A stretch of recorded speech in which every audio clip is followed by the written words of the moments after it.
안녕하세요, 썰밤 구독자 여러분, 반갑습니다. 사연 들으시기 전에 좋아요와 구독 한번 눌러주시면 정말 저희에게 큰 힘이 됩니다.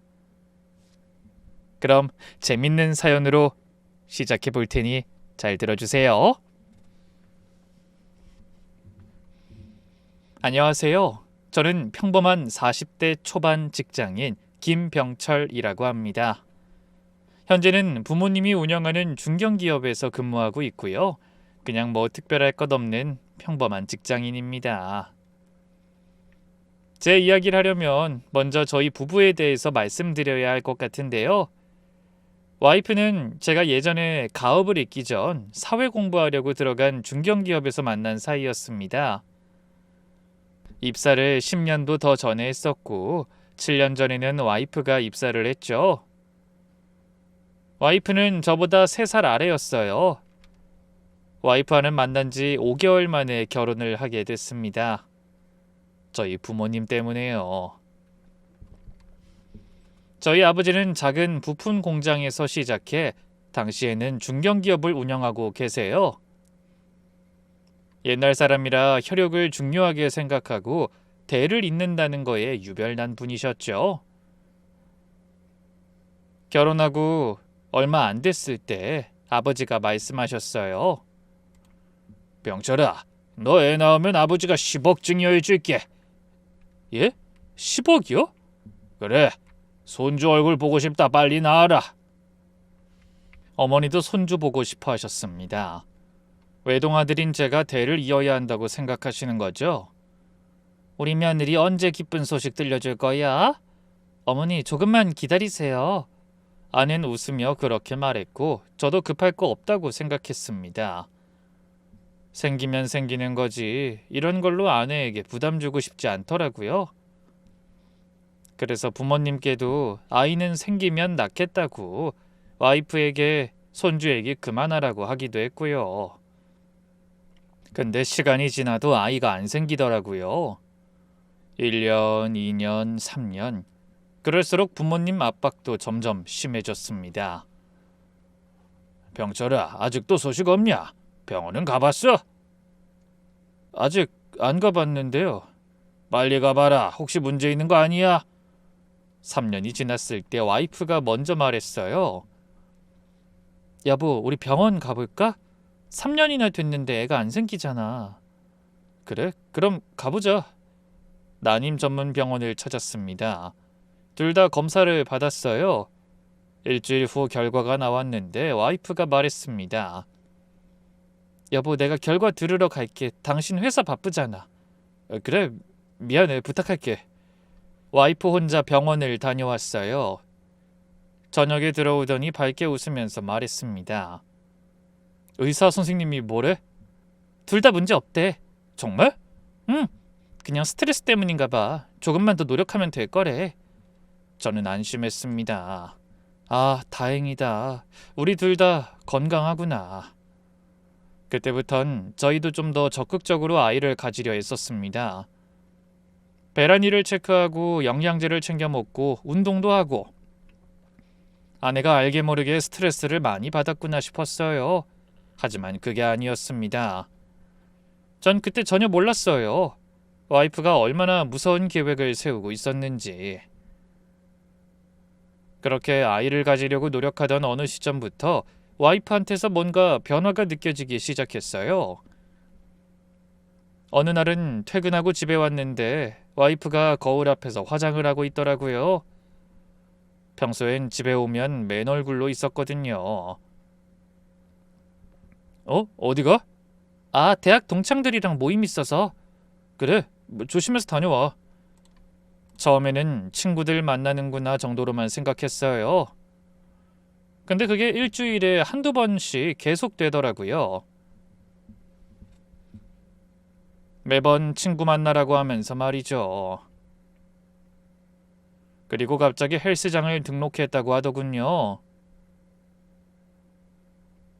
여보, 나 헬스장 다닐래. 요즘 너무 살찐 것 같아. 그래, 좋지. 건강도 챙기고. 피부과도 다니기 시작했어요. 새 옷도 자주 사오고 어느 날은 명품 가방까지 들고 있더라고요. 야, 그 가방 비싼 거 아니야? 언니가 선물로 준 거야. 준 건데 상태 좋아서. 그땐 그러려니 했습니다. 근데 이상한 게 카드 명세서를 확인해봐도 큰 지출이 안 보이는 거예요. 큰돈이 안 나가니 별일 없나 보다 싶었는데 나중에 알고 보니 장모님 명의의 체크카드로 쓴 거더라고요. 가장 이상했던 건 핸드폰이었습니다. 예전에는 거실 테이블에 아무렇게나 놔뒀는데 어느 순간부터 항상 뒤집어 놓고 화장실 갈 때도 들고 가더라고요. 당신 화장실 가는데 왜 폰을 들고 가? 그냥 습관이야. 심심해서 유튜브 보려고. 그리고 핸드폰 잠금 패턴도 바꿨어요. 예전엔 제 생일이었거든요. 어느 날 심심해서 열어봤는데 안 열리더라고요. 폰 비밀번호 바꿨어? 요즘 보안 때문에 자주 바꾸래. 왜? 아니, 그냥 집에 있을 때도 자주 화장실에 들어가서 한참을 있었어요. 물소리도 안 나고 그냥 조용히 앉아 있는 것 같았죠. 나중에 알고 보니 거기서 누군가랑 연락하고 있었던 겁니다. 그리고 와이프가 이상하게 기분이 좋아 보였어요. 콧노래도 부르고 거울도 자주 보고 뭔가 설레는 사람 같은 느낌? 당신 요즘 왜 이래? 좋은 일 있어? 응? 아니, 그냥 날씨도 좋고 기분 좋아서. 그땐 몰랐습니다. 그게 다른 남자 때문이었다는 걸요. 그러던 어느 수요일 오후였습니다. 평범하게 회사에서 일하고 있는데 핸드폰이 울렸어요. 화면을 보니 재호라고 뜨더라고요.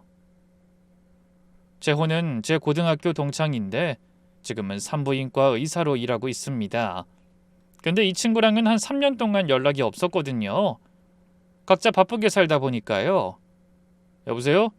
야, 병철이 이 새끼야! 전화를 받자마자 재호 목소리가 엄청 크게 들렸어요. 재호야, 왜? 갑자기 무슨 일이야? 무슨 일이긴, 축하한다 임마. 애 생겼다며? 아이 자식아, 왜 나한테 말 안 했어? 3년 동안 연락 없더니 이렇게 소식 들으니까 섭섭하네. 그 순간 확 기뻤어요. 아내가 저한테 말도 못하고 확인부터 하려고 했나 보다 싶었어요. 깜짝 선물을 주려고 준비한 건가 싶기도 했고요. 진짜야? 우리 와이프가 확실해? 너희 와이프 이름이 내 동생이랑 똑같잖아. 김현영. 헷갈릴 리가 없지. 방금 우리 병원에 임신 확인하러 왔어. 8주 차던데? 야, 드디어 아빠 되는구나. 네 장인어른이 손주 보고 싶다고 하셨다며. 이제 효도 좀 하겠네. 재호가 신나서 떠드는 소리를 듣는데 전 순간 귀가 멍해지는 느낌이었어요. 잠깐, 재호야. 8주라고 했어? 8주. 왜, 계산 안 맞아? 8주라는 말을 듣는 순간 멈칫했습니다. 책상 위에 놓인 달력을 확인했는데 순간 당황했죠. 9주 전부터 한 달간 저는 부산 출장을 가 있었거든요. 아이가 생길 수 있을 리가 없었어요. 손으로 달력을 짚으면서 다시 한번 세어봤어요. 8주 전. 그땐 전 분명히 부산 공장에 있었습니다. 재호야, 진짜 8주 맞아? 야, 왜 이래? 뭐 모르는 척하는 거야? 깜짝 파티라도 준비하냐? 뭐 아니면 계산이 헷갈려? 아니, 그게... 야, 초음파로 확인한 거야. 정확해. 의사가 마지막 생리 날짜 기준으로도 확인했고. 이번 부산 출장 때는 주말에도 일 때문에 집에 못 갔어요. 프로젝트가 급하게 돌아가서 3주 내내 공장 기숙사에서 먹고 자면서 일했거든요. 돌아온 후에도 야근이 많아 집에 가면 기진맥진해서 서재에서 쓰러지듯 잤고요. 심장이 터질 것 같았습니다. 하지만 정말 그 전, 그 후에 임신이 될 수도 있잖아요. 혹시 제가 출장 가기 직전에? 아니면 돌아온 직후에? 그래, 맞아. 깜짝 이벤트 준비 중이야. 재호야, 너 절대 비밀로 해줘야 해. 알았지? 오케이, 오케이. 야, 축하한다 진짜. 애 나오면 내가 소고기 쏜다. 야, 근데 너 목소리가 왜 이래? 감기 걸렸어? 아니, 그냥 일이 좀 많아서 피곤해. 그래, 야, 몸 관리 잘해야지. 이제 아빠 될 사람이. 근데 우리 와이프 지금도 거기 있어?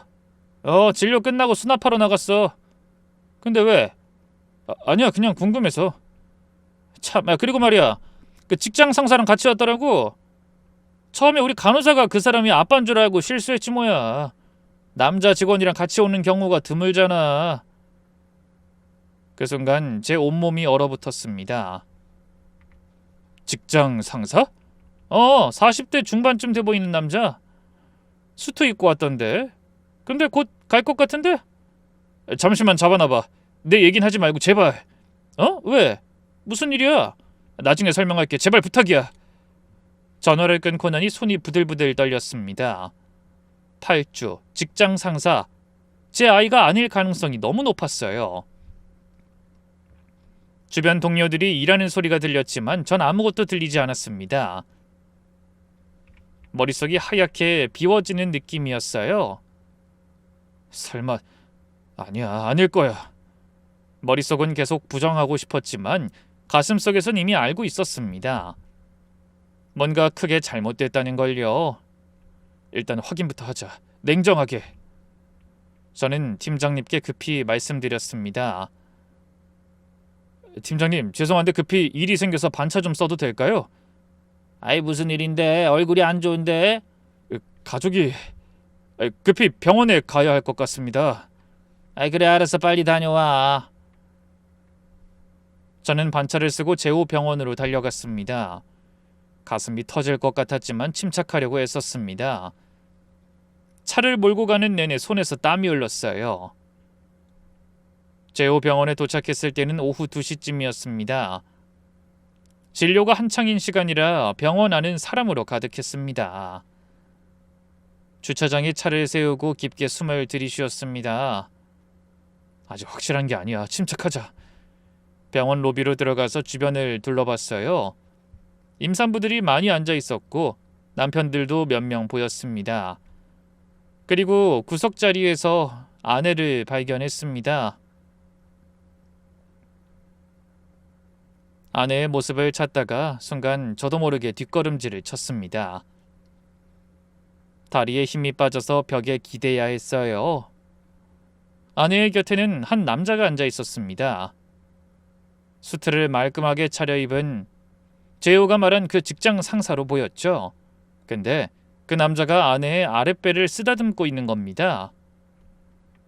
자연스럽게, 너무나 자연스럽게 그 옆에서 아내가 환하게 웃으며 뭐라고 말을 하는데 그 남자도 웃으면서 고개를 끄덕이더군요. 누가 봐도 영락없는 부부의 모습이었어요. 행복한 예비 부모의 모습이었습니다. 저는 그 광경을 보면서 숨이 막혔습니다. 가슴이 찢어지는 것 같았어요. 이게 뭐야? 저는 후들거리는 다리를 붙잡고 겨우 일어났습니다. 그리고 떨리는 손으로 아내에게 전화를 걸었습니다. 아내가 핸드폰을 꺼내더니 화면을 보곤 그냥 끊어버리더군요. 제 전화를 그냥 끊었어요. 분노가 치밀어 올랐습니다. 저는 다시 전화를 걸었습니다. 또 끊겼어요. 3번째 걸었죠. 결국 3통째 아내가 전화를 받더군요. 짜증 섞인 목소리로. 여보, 미안해. 일이 너무 많아서 전화 못 받았어. 무슨 바쁜 일 있어? 회의 중인데. 회의라고 했습니다. 거짓말을 하고 있었어요. 지금 일하는 중이야? 방금 회의 끝나서 잠깐 전화 받으러 온 거야. 이제 들어가려고. 왜, 급한 일이야? 아내 말을 듣는데 온몸이 부들부들 떨렸습니다. 저한테 거짓말을 하고 산부인과에 나와 있는 걸 보니 미쳐버리겠더군요. 그것도 다른 남자와 함께. 그 남자가 아내 배를 쓰다듬는 걸 제가 보고 있는데도 오늘 일찍 들어오라고 그 말하려고 전화했어. 저녁 같이 먹자. 그런 거면 문자로 해도 되잖아. 회의 중이라니까. 알았어. 바쁘니까 끊을게. 응, 알았어. 조심해서 다녀와. 아내는 전화를 끊고 남자한테 돌아가더니 남편이었어. 일찍 들어오래. 라고 말하는 게 보였어요. 그 남자도 웃으면서 뭐라고 대꾸하더군요. 그리고 둘은 다시 다정하게 이야기를 나눴습니다. 마치 오래된 부부처럼, 마치 그 남자가 아이의 아빠인 것처럼. 얼마 후 둘이 자리에서 일어났습니다. 그 남자가 아내의 허리에 손을 올려 에스코트하듯 걸었어요. 아내는 그 남자를 올려다보며 밝게 웃고 있었고요. 수납대에서 그 남자가 카드를 꺼내 계산을 했습니다. 진료비를 남자가 내는 거예요. 저는 그 모습을 고스란히 볼 수밖에 없었어요. 숨어서, 기둥 뒤에서 제 아내가 다른 남자와 다정하게 병원비를 계산하는 걸. 그렇게 아내와 그 남자가 병원을 떠난 뒤 저는 한참을 그 자리에 서 있었습니다. 다리가 떨려서 움직일 수가 없었어요. 진정하자, 진정해. 아직 확실한 게 아니야. 하지만 제 머릿속은 이미 알고 있었습니다. 저는 정신을 차리고 동창인 재호에게 향했습니다. 진료실 문을 두드렸고 재호가 나왔어요. 야, 병철아, 진짜 왔네? 야, 그냥 집에 가서 들으면 되지. 여기까지 뭐하러 와? 깜짝 파티 준비하는 거 들킬라. 웃으며 제게 말하는 친구를 보니 마음이 아팠습니다. 이 친구는 아무것도 모르고 축하해 주는데. 재호야, 나 솔직하게 얘기할게. 왜? 무슨 일이야? 얼굴이 왜 이래? 저는 재호를 진료실 안으로 밀어넣고 문을 닫았습니다. 그리고 털어놨죠. 나 2개월 전에 부산 출장 갔었어. 한 달 동안. 그래서 그 기간 동안 집에 한 번도 못 갔어. 주말에도 일 때문에 못 갔고. 그럼에도 그 이전에 또는 그 이후에 임신이 될 수도 있는 거 아니야? 가능성 있잖아. 재호의 얼굴이 점점 굳어갔습니다. 병철아, 사실대로만 말해줘. 제발. 그 전에 임신이 됐는데 8주 차일 가능성 있어? 재호는 한숨을 쉬더니 컴퓨터를 켰습니다. 김현영 맞지?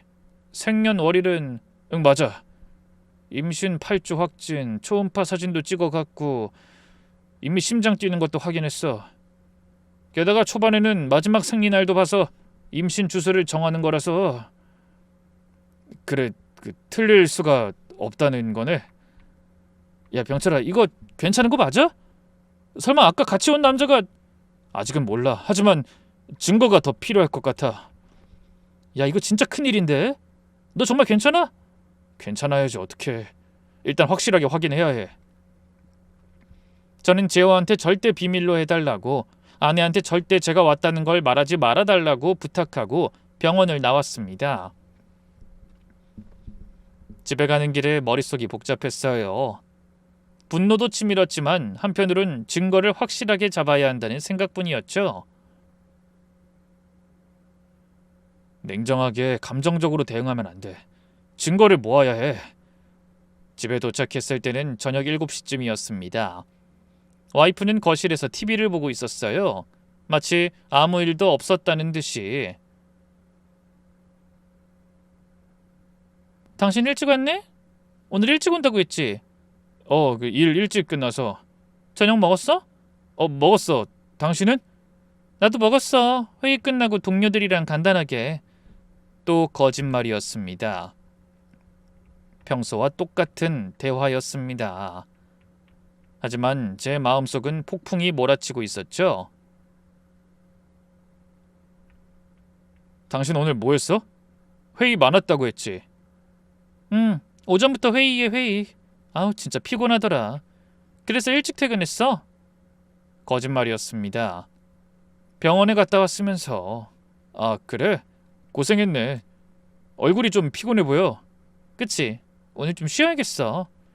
그래, 쉬어. 내가 설거지 할게. 고마워.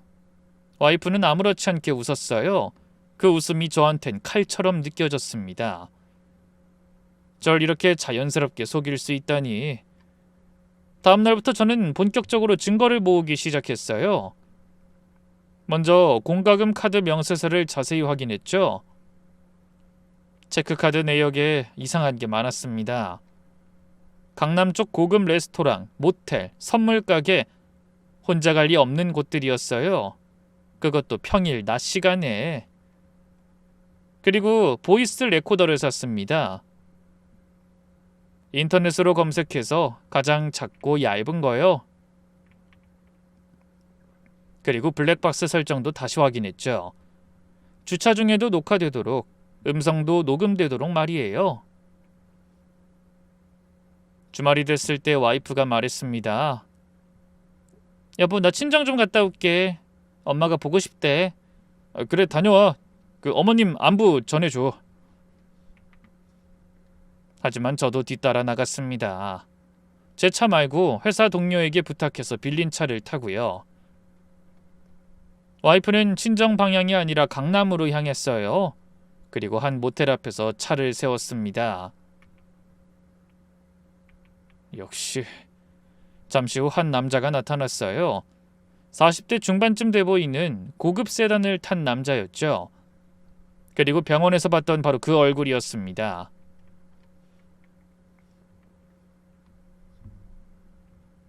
와이프는 그 남자를 보자마자 환하게 웃으며 다가갔습니다. 그 웃음, 저한테는 절대 보여주지 않던 그런 밝은 웃음이었어요. 그리고 자연스럽게 남자의 팔짱을 끼고 모텔 안으로 들어갔어요. 찰칵 찰칵 찰칵. 저는 사진을 찍었습니다. 손이 떨렸지만 셔터를 누르는 손가락만은 정확했죠. 흔들리지 않게, 증거로 쓸 수 있게. 차량 번호도 확인했습니다. 메모장에 적어뒀어요. 2시간 후 둘이 나왔습니다. 머리가 조금 흐트러진 와이프와 넥타이를 다시 매는 남자. 더 많은 사진을 찍었습니다. 증거는 많을수록 좋으니까요. 집에 돌아와서 저는 인터넷으로 그 차량 번호를 조사했습니다. 지인 중에 보험회사 다니는 친구가 있어서 부탁했죠. 야, 이 차 주인 누군지 알 수 있어? 접촉사고라도 났어? 그런 거 연락처 좀 알려줘. 나중에 알고 보니 그 남자는 박성준 부장, 와이프가 다니는 회사 상사였더라고요. 집에 돌아와서 저는 박성준이라는 사람을 샅샅이 조사했습니다. 대기업 계열사 부장으로 45세, 명문대 출신의 학벌도 좋고 집안도 괜찮은 것 같더라고요. SNS를 보니 골프 치는 사진, 해외여행 사진들이 가득했어요. 고급 레스토랑에서 찍은 사진들도 많았고요.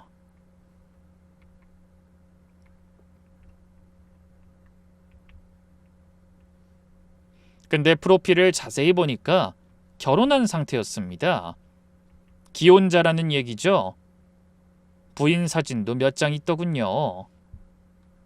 이 새끼가 기혼자면서 분노가 치밀었지만 참았습니다. 더 알아봐야 했으니까요. 저와 와이프가 예전에 같이 다니던 회사 후배한테 슬쩍 전화를 걸었어요. 안부 전한다는 핑계로요. 아이고 형님, 오랜만이에요. 그러게 잘 지내지? 회사는 어때? 요즘도 야근 많아? 네, 뭐 그럭저럭 다니고 있어요. 요즘 프로젝트 때문에 좀 바쁘긴 한데 힘들겠네. 그나저나 거기 박성준 부장님 계시지? 그 형수가 예전에 그분 밑에서 일했다고 하더라. 좋은 분이시더라며. 박 부장님이요? 계시죠? 영업 2본부에. 요즘 어떠세요? 뭐 잘 지내시나? 뭐 부장님 요즘 집안일로 좀 복잡하시대요. 이혼 준비 중이시래요. 이혼을? 왜? 네, 뭐 부장님 와이프분이 애를 안 가진대요. 원래 결혼할 때부터 애 안 낳기로 했다나 뭐라나? 근데 부장님은 외아들이라 대를 잇고 싶으신가 봐요. 부장님 부모님도 손주 보고 싶어 하시고 그래서 부부 사이가 안 좋으시대요. 그렇구나. 안 됐네. 요즘 박 부장님이랑 김 대리, 형수님이요. 둘이 좀 친해 보이던데요. 자주 같이 점심 드시고 그러시더라고요. 심장이 쿵 내려앉았습니다. 그래? 뭐 옛날 상사니까 챙겨주시나 보네. 그런가 봐요. 근데 형수님 다른 부서로 옮기신 지 오래됐는데도 가끔 연락하시나 봐요. 같이 외근 나가시는 것도 봤어요. 그렇구나. 알려줘서 고마워. 전화를 끊고 나니 퍼즐이 맞춰지기 시작했습니다. 박 부장. 기혼자지만 아내와는 별거 상태, 슬아의 자녀 없음, 대를 잇고 싶어함, 이혼 준비 중. 그리고 제 아내, 임신 8주, 박 부장과 친밀한 관계, 병원에 같이 감. 이 여자가 애를 미끼로 박 부장한테... 아내 뱃속의 그 아이는 박 부장의 아이가 틀림없어 보였습니다. 그리고 아내는 그걸 이용해서 박 부장을 잡으려는 것 같았어요. 저는 치밀어 오르는 분노를 가라앉혔습니다. 주먹을 꽉 쥐었다 폈다를 반복하며 심호흡을 했죠.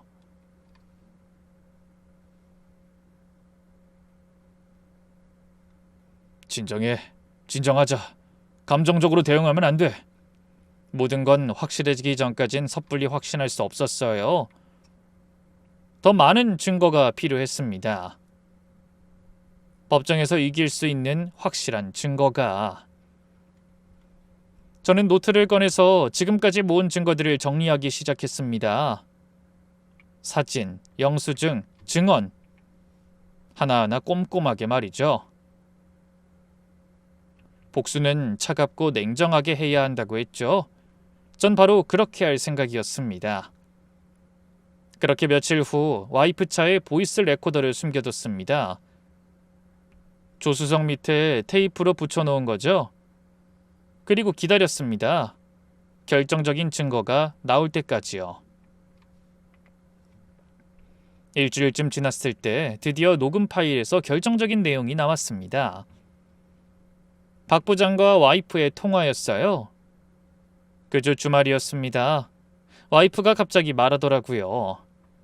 여보, 이번 주말에 친정 갔다 올게. 엄마가 보고 싶대. 그래, 다녀와. 친정은 서울 북쪽인데 와이프는 남쪽으로 차를 몰았어요.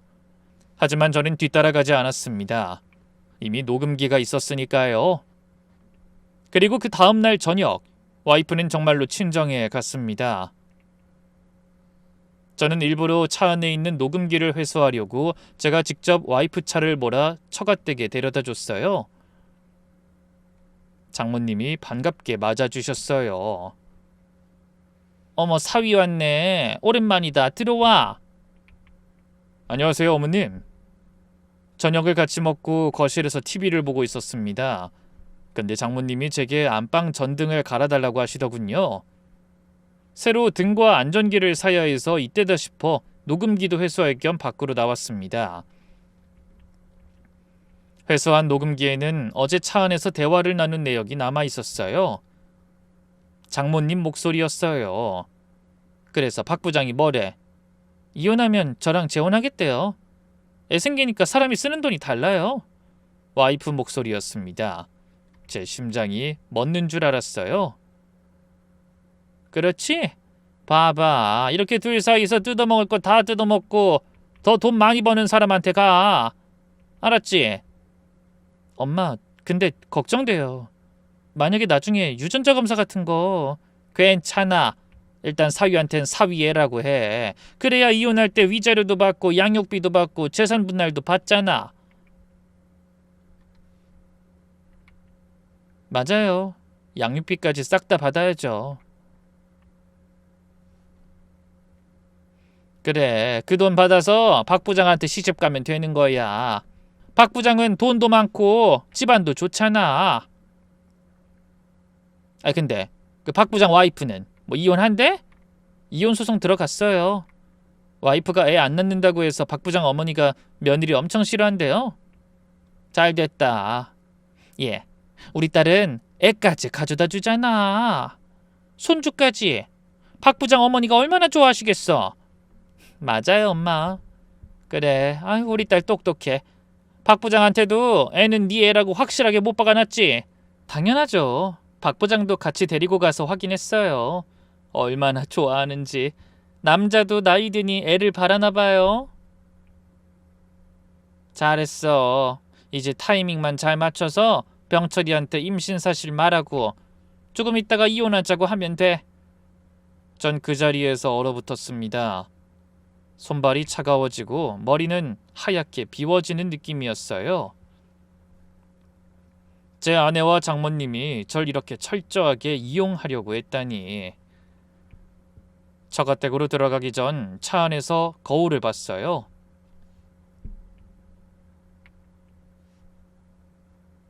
거울 속 제 얼굴은 창백했습니다.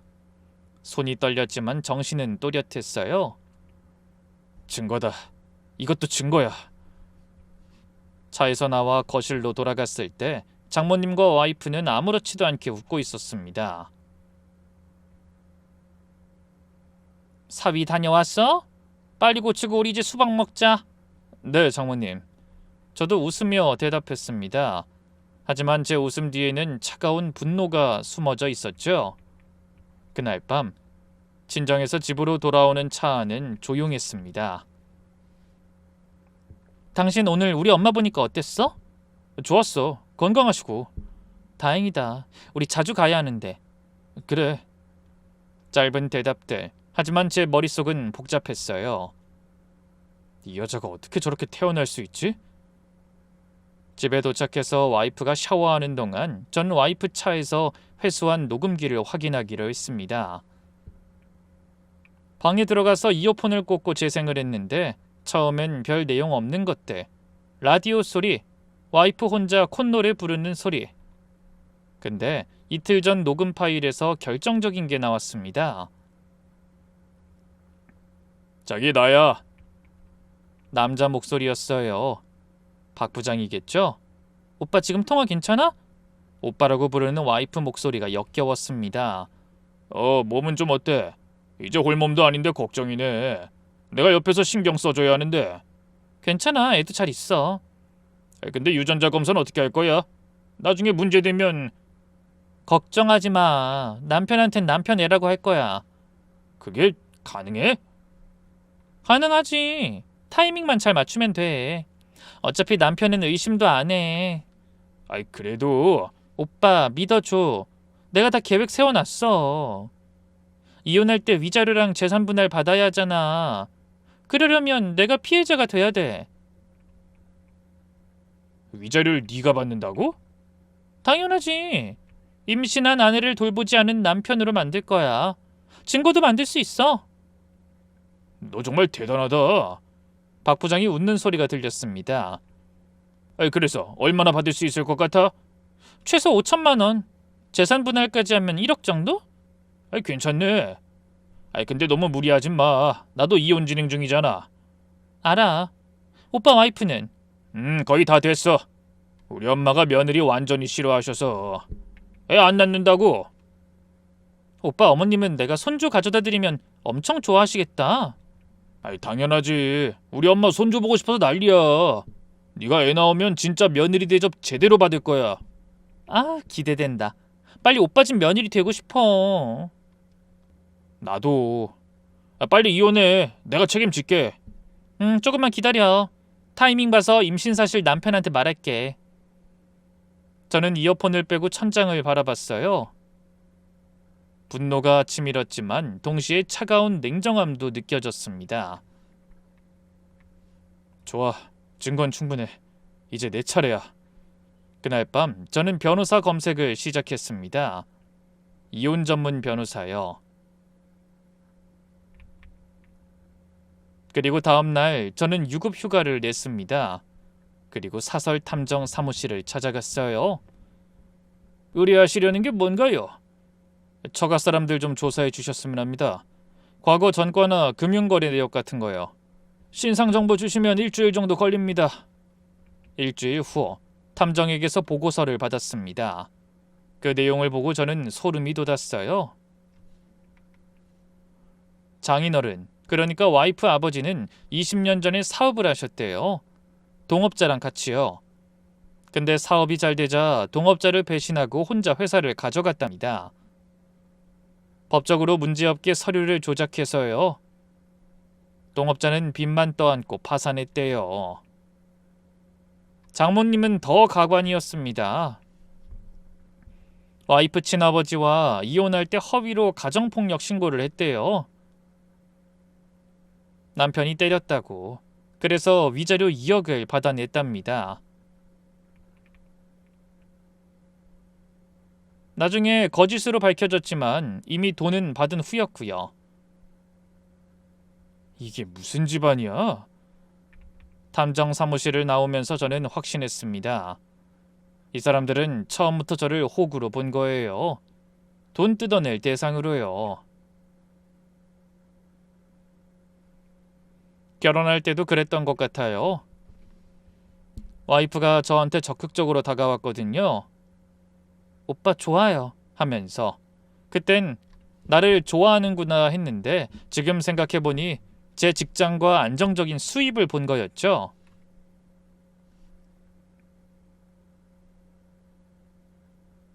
그리고 결혼 후에 제 명의로 된 것들이 하나둘씩 와이프 명의로 바뀌었어요. 세금 문제 때문에 라는 핑계로요. 이제 마지막 단계구나. 이혼해서 재산 절반 가져가고 박 부장한테 시집 가는 거. 하지만 제가 가만히 당하고 있을 줄 알았다면 큰 오산입니다. 저도 계획이 있었으니까요. 증거 수집과 동시에 저는 제 재산부터 점검하기 시작했습니다. 혹시 모르잖아요. 이미 손을 쓴 게 있을 수도 있으니까요. 먼저 은행부터 돌았습니다. 제 명의로 된 통장과 적금을 확인하려고요. 첫 번째 은행부터 문제가 발생했습니다. 고객님, 해당 적금은 작년 11월에 해지되셨는데요. 예? 제가요? 네, 본인 확인하시고 해지하셨습니다. 제가 해지한 적 없었어요. 2,500만 원짜리 적금이었는데. 두 번째 은행도 마찬가지였어요.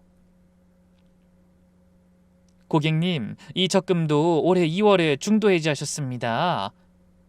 전 해지한 적 없는데요. 배우자분께서 위임장 가지고 오셨습니다. 2천만 원이었습니다.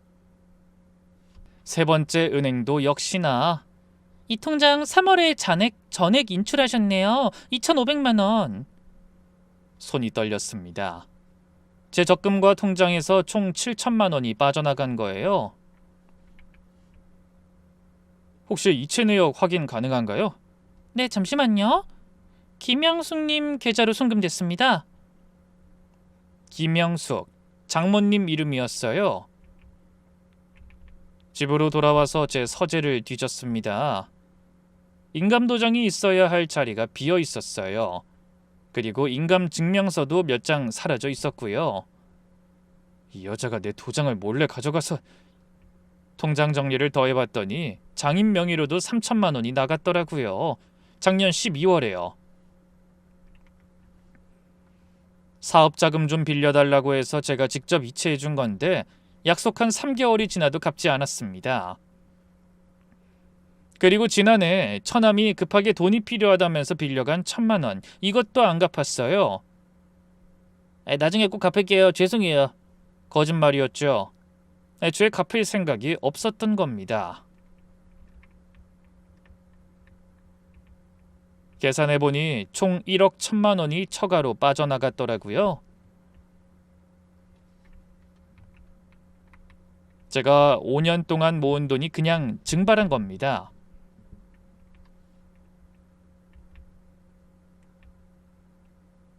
은행에서 나오는데 다리가 후들거렸습니다. 분노가 아니라 허탈함이었어요. 나를 완전히 호구로 본 거구나. 하지만 괜찮았습니다. 이 모든 게 증거가 될 테니까요. 횡령, 사기, 문서 위조 다 범죄였으니까요. 그날 오후 저는 이혼 전문 변호사 사무실을 찾아갔습니다. 50대 중반쯤 돼 보이는 여성 변호사님이 저를 맞아주셨어요. 어떤 일로 오셨나요? 저는 모든 걸 털어놨습니다. 와이프의 외도, 임신, 처가의 사기, 빠져나간 재산, 그리고 준비한 증거들을 다 보여드렸죠. 변호사님은 자료를 꼼꼼히 보시더니 고개를 끄덕이셨어요. 증거가 아주 탄탄하네요. 이 정도면 승소 확률 높습니다.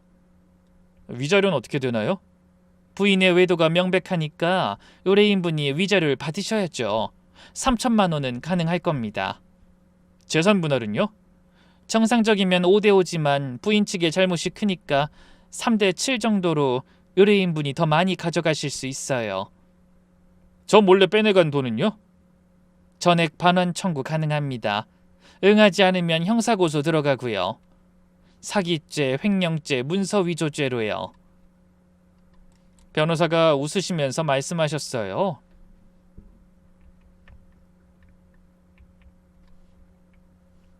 의뢰인분, 이번 건은 제가 맡고 싶네요. 아주 통쾌하게 이길 수 있을 것 같습니다. 감사합니다. 상담을 마치고 나오는 길에 해야 할 일들을 정리했습니다. 우선 남은 재산을 안전한 곳으로 옮겨야 했어요. 제 명의 계좌를 새로 만들어서 와이프가 모르게 이동시켰죠. 그 다음은 아파트 담보대출 한도를 막았습니다. 와이프가 몰래 대출 받을 수 없게요. 은행에 전화해서 배우자 동의 없인 대출 불가로 설정했습니다. 그리고 박 부장 회사에 제보할 자료를 준비했습니다. 이메일 초안까지 다 써놨어요. 보내기 버튼만 누르면 되게요. 그와 함께 박 부장 부인한테 보낼 자료도 준비했어요. 증거 사진이랑 녹음 파일을 USB에 담았습니다. 모든 준비가 끝났습니다. 이제 기다리기만 하면 됐어요. 와이프가 임신 이야기를 꺼내기만 하면 바로 반격할 생각이었어요. 집에 돌아왔을 때 와이프는 거실에서 핸드폰을 보고 있었습니다. 아마 박 부장이랑 문자하고 있겠죠? 당신 저녁 뭐 먹을래? 아, 나 회식 있어서 밖에서 먹고 올게. 그래? 알았어. 평소와 똑같은 대화. 하지만 이제 며칠 안 남았다는 걸 전 알고 있었습니다. 그리고 일주일 후 드디어 그날이 왔습니다. 퇴근하고 집에 들어왔는데 와이프가 환하게 웃으면서 절 맞이했어요. 여보, 나 할 말 있어. 평소랑 다른 들뜬 목소리였습니다. 왜, 무슨 일인데? 여보, 나 임신했어. 와이프는 임신 테스트기를 제 앞에 내밀었습니다. 두 줄이 선명하게 나와 있었어요. 정말? 응, 병원도 다녀왔어. 6주래. 우리 애 생겼어. 아내는 주수를 다르게 말했습니다. 지금 분명히 9주를 지나 최소 10주 차에 들 아이였음에도 6주라고 속였어요. 저와 관계한 날을 의식해서 거짓말을 하는 거라고 생각하니 화가 났습니다. 정말? 축하해. 와이프를 안아줬어요. 하지만 제 가슴속엔 차가운 분노만 있었죠. 우리 애 생긴 거 기쁘지? 그럼 기쁘지. 며칠 후 와이프가 본격적으로 움직이기 시작했어요. 여보, 우리 이제 애 생겼으니까 집도 좀 넓혀야 하지 않을까? 집을? 지금 이 아파트는 방이 2개뿐이잖아. 애 방도 있어야 하고. 아직 태어나려면 한참 남았는데? 그래도 미리 준비해야지. 그리고 당신 차도 바꿔야 하지 않아? 애 태우려면 SUV가 좋잖아. 돈 얘기가 나오기 시작했습니다. 그리고 여보, 우리 애 태교도 해야 하니까 내가 좀 쉬어야 할 것 같아. 요즘 몸도 안 좋고.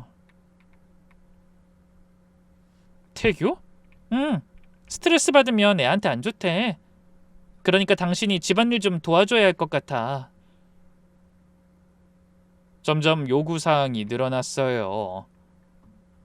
비싼 영양제, 산후조리원 예약, 유모차. 여보, 이거 다 하면 돈이 얼마나 들어?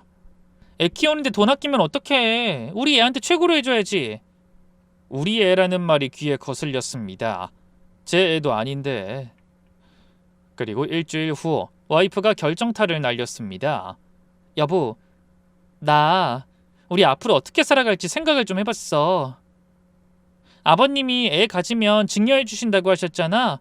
그걸 애 앞으로 받는 건 어떨까? 저는 기억 속에서 잊고 있었던 증여를 꺼내들더군요. 이걸 노린 게 분명해 보였습니다. 아이 앞으로 증여받고 이혼하면 그 돈이 자기 돈이 될 테니까요. 저는 순식간에 피가 솟구치는 걸 느껴야 했습니다. 앞이 어질어질했어요. 그 돈 때문에 제 아이가 아닌 아이로 이런 짓을 저지르는 것이 너무나 화났어요. 아니 설마 그 돈 때문에 다른 남자와 통정을 했을지도 몰라요. 그걸 생각하니 온몸에 소름이 돋는 기분이었습니다. 애가 태어난 것도 아닌데 증여를 왜 받아? 그리고 난 그거 반대야. 당신 진짜 이기적이야. 어떻게 당신 생각만 해? 아버님이 주신다는데 왜 당신이 그거 막냐고. 어쨌든 난 그거 안 받을 거니까 행여라도 아버지한테 이야기하지 마. 됐어. 이러지 말고 차라리 이혼해. 당신이 나나 애한테 신경 썼으면 이럴 순 없는 거야. 드디어 나왔습니다. 제가 기다리던 그 말이요. 뭐라고? 저는 놀란 척했습니다. 이혼하자고. 우리 더 이상 안 맞는 것 같아. 갑자기 무슨 소리야. 애도 생겼는데. 와이프는 태연하게 말했어요. 그래서 더 이혼해야 할 것 같아. 난 이 애를 제대로 키우고 싶은데 당신이랑은 미래가 안 보여. 지금도 봐. 생각하는 게 다르잖아. 내가 뭘 잘못했는데? 당신 월급이 얼마야? 고작 과장 월급으로 애 키우고 살 수 있어? 난 우리 애한테 더 좋은 환경을 만들어주고 싶어. 그래서 증여 이야기도 한 거고. 근데 그걸 당신이 거절하자며. 고작 그 이유로 이혼하자고? 위자료 5천만 원 주고 이 아파트 나 줘. 그럼 조용히 갈게. 양육빈 매달 200만 원씩 보내주고. 완벽한 시나리오라고 생각했나 봅니다. 저를 나쁜 남편으로 만들고 돈은 다 챙기고 박 부장한테 시집가서 사모님 소리 들으며 살겠다는 시나리오 말이죠. 저는 천천히 고개를 끄덕였습니다. 그래, 좋아. 와이프가 놀란 표정을 지었어요. 제가 순순히 받아들일 줄 몰랐나 봐요. 좋다고, 이혼하자. 근데 그 전에 할 말이 있어. 저는 노트북을 켰습니다. 그리고 모니터를 와이프 쪽으로 돌렸어요. 이게 뭔데? 한번 봐. 사진이 나왔습니다. 와이프가 박 부장이랑 손잡고 모텔 들어가는 사진이요. 이게... 와이프 얼굴이 하얗게 변했어요. 다음. 클릭. 두 사람이 모텔에서 나오는 사진. 그만해! 아직 더 있어. 녹음 파일을 재생했습니다. 박 부장과 와이프의 통화 내용이 방 안에 울려 퍼졌어요. 와이프는 핸드폰을 움켜쥐고 몸을 떨었습니다. 이게 어떻게... 그리고 이것도 들어봐. 장모님과 와이프가 차 안에서 나눈 대화였어요. 병철이 저 월급쟁이가 뭐가 있어. 위자료 받고 박 부장한테 시집가면 돼. 와이프는 그대로 주저앉았습니다. 당신 언제부터 알았어? 3주 전부터.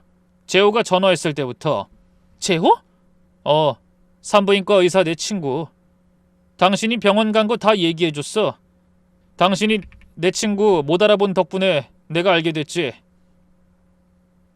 아내의 얼굴이 새하얗게 질렸습니다. 그럼 그때부터 다 알고 있었던 거야? 그래, 사이 좋아 보이던데. 배 만져주고 얼굴 쓰다듬고. 와이프가 울기 시작했어요. 미안해. 나 정말 미안해. 나도 어쩔 수 없었어. 어쩔 수 없었다고? 재밌네. 그럼 뱃속 애는? 이건 실수였어. 실수? 박 부장이랑 계획적으로 만나서 애 가진 게 실수야? 나 용서해줘, 제발. 용서? 당신이 나한테 한 짓 생각해봐. 내 돈 1억 넘게 빼돌리고 날 호구로 만들고 다른 남자 애 가져놓고 내 애라고 속이려 했잖아. 와이프는 아무 말도 못했습니다. 그리고 임신 6주 아니잖아. 벌써 10주 아니야? 내가 없는 동안 생긴 애잖아. 애 주스 속이면 내가 속을 거라고 생각했어? 그때 내가 부산 출장 중이었는데 애가 어떻게 생겨? 그러니까 그 애는 100% 박 부장이야. 내 애일 가능성은 0%고. 와이프가 바닥에 엎드려 울었습니다. 하지만 저는 전혀 동정심이 들지 않았어요. 그러니까 네가 바라는 대로 이혼해 줄게. 대신 네가 유책 배우자니까 나한테서 돈 받아갈 생각은 하지 마. 난 절대로 한 푼도 안 뺏길 거니까. 다음 날 장모님한테서 전화가 왔습니다. 사위, 우리 수진이가 어젯밤에 울면서 전화했는데 무슨 일 있어? 애가 아무 말도 안 하는데 자네가 무슨 잘못한 거 아니야? 제 탓으로 몰아가려는 장모님의 말투에 코웃음을 치고 말했습니다. 장모님, 댁으로 찾아가도 될까요? 할 말 있습니다. 가족들 모두 모아주세요. 아이, 무슨 일인데 그래? 중요한 이야기입니다. 장모님 목소리가 떨리는 게 느껴졌어요. 그날 오후 저는 처갓집으로 갔습니다. 장인, 장모, 처남까지 다 모여 있더라고요. 와이프도 눈이 퉁퉁 부은 채로 앉아 있었고요. 어서 와, 앉게. 장인이 어색하게 웃으며 말했습니다. 앉지 않겠습니다. 서서 할 말만 하고 가겠습니다. 앉아서 즐겁게 이야기할 기분이 아니라서요. 무슨 일인데 그래? 저는 가방에서 서류 뭉치를 꺼냈습니다. 먼저 이것부터 보시죠. 제 계좌에서 빠져나간 돈 내역입니다. 서류를 테이블에 펼쳤어요. 세 군데의 은행에 적금을 나눠서 넣어놨어요. 이걸 와이프가 관리하고 있었는데 최근에 싹 다 해지되고 장모님 계좌로 흘러들어갔습니다. 거의 7천만 원이에요. 장모님 얼굴이 파랗게 질렸습니다. 덩달아 와이프 얼굴도 질렸죠. 그리고 장인어른한테 사업자금이라고 빌려드린 3천만 원 갚기로 한 지 9개월 지났는데 아직 못 받았네요. 그건 자네가 언제든 갚아도 된다고. 상황이 바뀌었으니까요. 그리고 처남한테 빌려준 1,000만 원도요. 언제 갚을 예정이야? 처남이 제 눈을 피했습니다. 총액 1억 1,000만 원입니다. 일주일 안에 돌려주세요. 사위, 우리가 돈이 어디 있어서 좀 시간 없습니다. 일주일, 안 그럼 형사고소 들어갑니다. 형사고소? 네, 사기죄, 횡령죄, 문서 위조죄로요. 그리고 이건 제 인감도장 무단 사용권. 제가 허락한 적 없는데 제 도장으로 적금 해지하고 돈 빼갔더라고요. 장모님이 떨리는 목소리로 말했습니다. 사위, 우리 수진이가 실수한 건 맞지만 그래도 우리가 남남도 아니고. 남남 맞습니다. 이제 곧 남남 될 거예요. 뭐? 이혼합니다. 그리고 위자료는 제가 받을 겁니다. 이게 다 무슨 일이야? 그리고 이혼하는데 왜 자네가 위자료를 다 가져가? 장인이 벌떡 일어났어요. 당연한 거 아닙니까? 외도한 쪽이 부인이니까요. 증거 다 있어요. 박 부장과의 사진, 녹음 파일, 태블릿으로 다 보여줬습니다. 그리고 장모님, 이것도 들어보시죠. 차에서 나눴던 대화 녹음을 들었어요. 자신의 목소리가 흘러나오자 장모님은 그 자리에 주저앉았습니다. 이걸 어떻게... 아내 외도를 의심해서 차에 녹음기 넣어놨는데 외도에다가 가족끼리 공모한 것까지 듣게 됐네요. 좋은 계획이시더라고요. 절 완전히 호구로 만드시려고. 장인이 불같이 화를 냈어요. 이 자식이 감히 장인 장모한테... 장인? 이제 곧 아니실 텐데요. 그리고 함부로 말씀하시면 폭언으로 추가 고소합니다. 장모가 중간에서 말했어요. 우리가 잘못했어. 진정하고 이야기해보자. 진정하라고요? 제가 5년 동안 모은 돈을 몰래 다 가져가 놓고 다른 남자 애 가진 걸 제 애라고 속이려 했는데 이게 말이 돼요? 아무리 팔이 안으로 굽는다지만 저는 아내가 바람난 데다가 돈까지 뜯긴 사람이라고요. 그건 딴 놈이랑 붙어먹은 것도 이혼 사유인데 제 돈까지 제 허락 없이 다 꺼내간 거면 소송감이에요. 아시겠어요? 일주일입니다. 1억 1,000만 원. 안 그럼 법정에서 볼 겁니다. 전 가방을 들고 몸을 돌리면서 말했습니다. 그리고 이혼 조정 신청서는 이미 법원에 제출했어. 곧 연락할 거야. 현관문을 나서는데 뒤에서 와이프가 울부짖는 소리가 들렸어요. 그리고 그런 와이프를 질책하며 어쩌다 들켰냐며 소리 지르는 역겨운 처가 식구들의 목소리도요. 초록은 동색이라더니 부모나 자식이나 똑같이 파렴치한 것을 보니 참으로 기분이 더러웠어요. 그렇게 처갓집을 나온 직후 저는 준비해뒀던 이메일을 보냈습니다.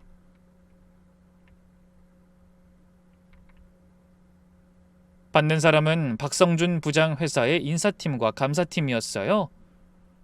그리고 박 부장 부인한테도 연락했어요. 전화번호는 탐정이 알아낸 겁니다.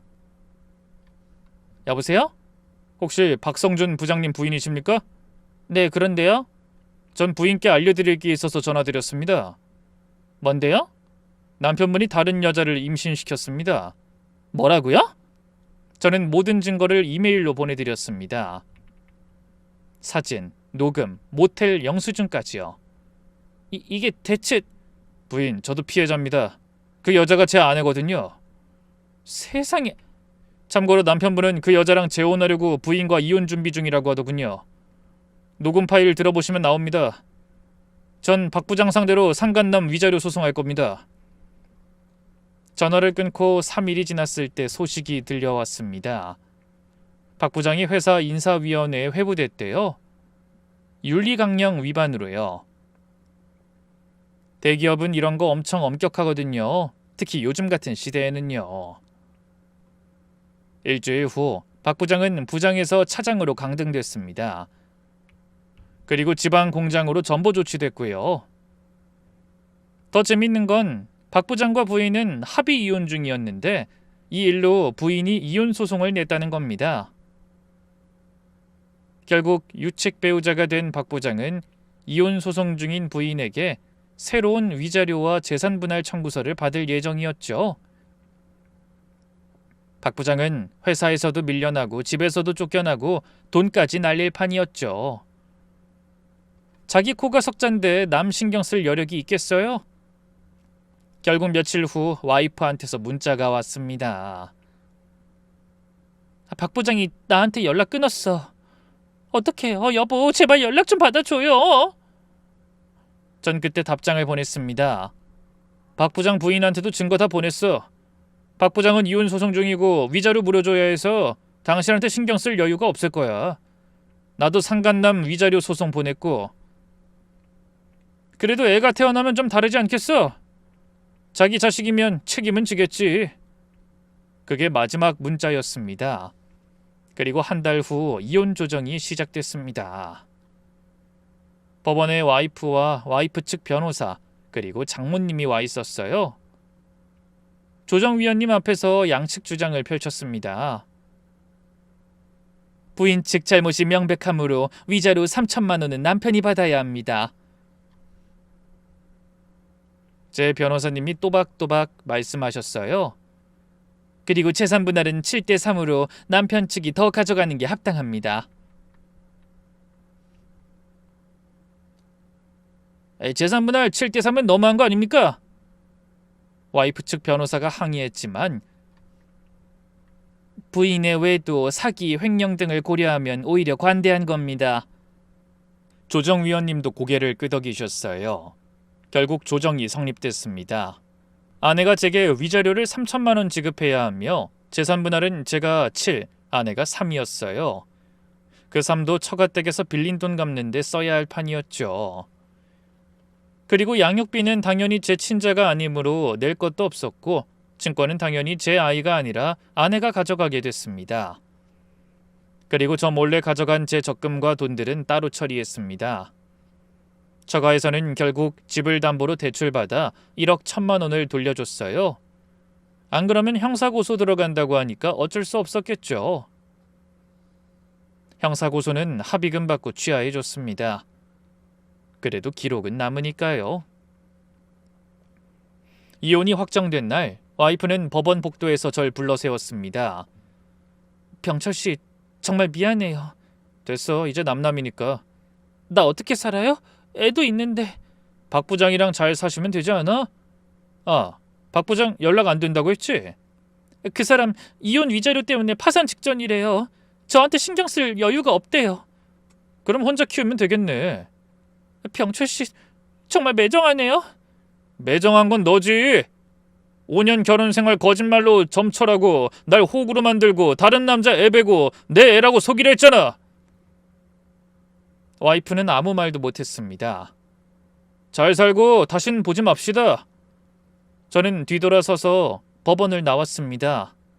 그 뒤로 박 부장에게서도 상간남 위자료 소송이 끝나 위자료를 받게 됐죠.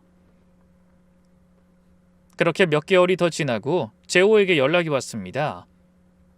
아내가 아이를 낳은 모양이었는데 문제가 생긴 모양이었어요. 야 병철아, 왜? 네 전처 어제 우리 병원에서 애 낳았다. 그래? 근데 말이야, 재호 목소리가 이상했습니다. 애 혈액형이 AB형이야. AB형? 그게 왜? 박 부장 혈액형 아니야? 그 A형이잖아. 그리고 네 전처는 O형이고. 그게 왜? 야, A형하고 O형 사이에서는 AB형 안 나와. 순간 멈칫했습니다. 뭐? A형하고 O형 사이에서는 A형이나 O형만 나온다고. AB형은 불가능해. 그럼 박 부장 애도 아니라는 거지. 세상에. 그래서 말인데 박 부장이 병원에 난리 났어. 유전자 검사해달라고. 근데 박 부장이 그 여자 버린 거 아니었나? 이혼할 때까지 연락 안 된다고 나한테 난리치던데. 데리고 갔나 봐? 아무래도 자기 자식 품은 여자니까 그 박 부장네 부모들이 데려와야 한다고 한 모양이더라고. 그래서 애 낳기 전에 재혼한 모양이야. 그렇게 겨우겨우 애 앞세워 박 부장 집에 들어가서 애를 낳았는데 그 애가 박 부장 자식이 아니었다니 기가 찼습니다. 결과는 진짜 아니래. 확률 0%. 참 대단하더군요. 저를 속이려고 한 것도 모자라 박 부장까지 속인 대단한 여자였습니다. 그래도 지 자식이라고 아내를 데려간 박 부장이었는데 이렇게 뒤통수를 치니 뚜껑 열릴 법도 하죠. 그날 진짜 장난 아니었어. 병원에서 당장 혼인 무효소송 낸다고 혼인 빙자 사기죄로 고소하겠다고 난리도 아니었다니까. 저도 박 부장과 같은 혈액형이었으니 제 자식도 아닌 것이 명확해졌어요. 제 3의 남자가 있다는 걸 알고 나니 빨리 손절한 것이 참 다행이라는 생각이 들 정도였어요. 결국 나중에 들리는 소문에 아내는 박 부장에게도 버림받고 친정으로 돌아갔다고 해요. 양육비도 당연히 못 받게 됐고 사기죄로 고소까지 당했다니 말 다 했죠. 그리고 그 일로부터 1년이 지난 지금 저는 아파트에서 혼자 살고 있습니다. 가끔 친구들이 재혼 생각 없냐고 묻는데 아직은 아닌 것 같아요. 혼자가 편합니다. 처가 식구들은 빚 갚느라 힘들어한다고 들었습니다. 뭐 제 할 바는 아니죠. 저처럼 당하지 마시고 여러분 모두 행복한 결혼 생활 하시길 바랍니다. 긴 얘기 들어주셔서 감사합니다.